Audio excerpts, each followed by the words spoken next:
Hello, my name is Naomi Lighty with the WHYY Young Journalist. Today we are here at 34th and Sansom Street at Penn Book Center reporting on their fight to keep the bookstore open.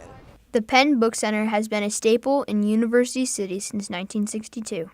Current owners Michael Rowe and Ashley Montague purchased the bookstore in 2005 with hopes of starting a family business. In recent years, they have been struggling to make ends meet after removing textbooks from the shelves. For the past 2 years, we have not done very well. So 2 years ago, we decided to completely change our approach, not sell textbooks, and simply sell trade titles with a dramatic increase in in-store events. And we expanded our hours, we changed the layout of the store, hoping that this would help us fill the hole left by the loss of textbooks. And we just did not succeed. In their almost 60 years of operation, the Penn Book Center has accumulated many diverse and passionate bookworms. Probably one of the best bookstores in Philadelphia, and carries books that you simply can't find in a Barnes & Noble or any place else. I think it feels a lot more homey and a lot more personal than perhaps some of the more corporate bookshops in the area, and I feel much more comfortable asking the staff here for recommendations and advice.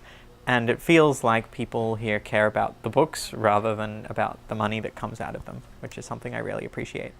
I mean, we've heard from many long-time customers how much they'll miss this. And in fact, there is an effort to try to save the store. And we're working with other people to see if we can come up with something creative to keep, because it is an institution. It's been here for nearly 60 years. And anytime you lose a cultural institution, it's a sad thing. Since the announcement of the closing, the community has been making efforts to save the bookstore. University of Pennsylvania English professor Chi-Ming Yang has a prominent role in the fight to keep the store alive. Well, I started a petition a week ago, and within 24 hours, 2,000 people had signed. And now there's almost 4,000 people. So it tells you how much the store matters to people. It's a place I walk past every day.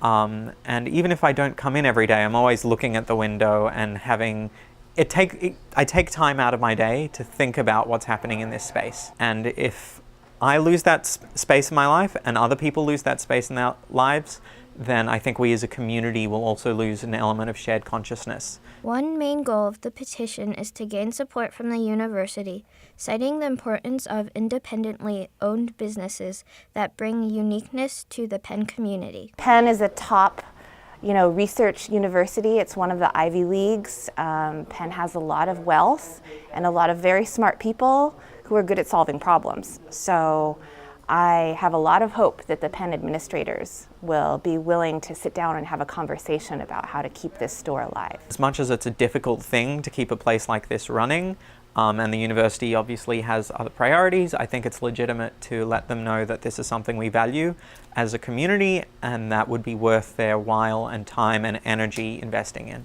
There's an exhibit at the Penn Library right now about a dead bookstore.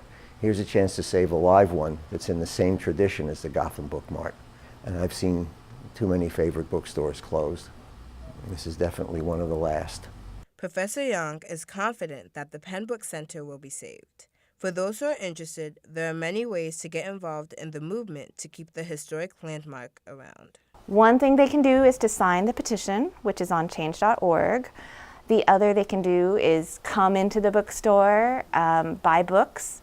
And third, we're actually having lunchtime poetry protest rallies every day next week. So people can come with their favorite book. Maybe if they bought it here, they can bring it. They can bring a protest sign. And we just need to show the university how much love there is for the bookstore. This is Naomi Lighty, Claire Arnaud, Kayla Huang, Henry Sappington, with WHYY Young Journalists.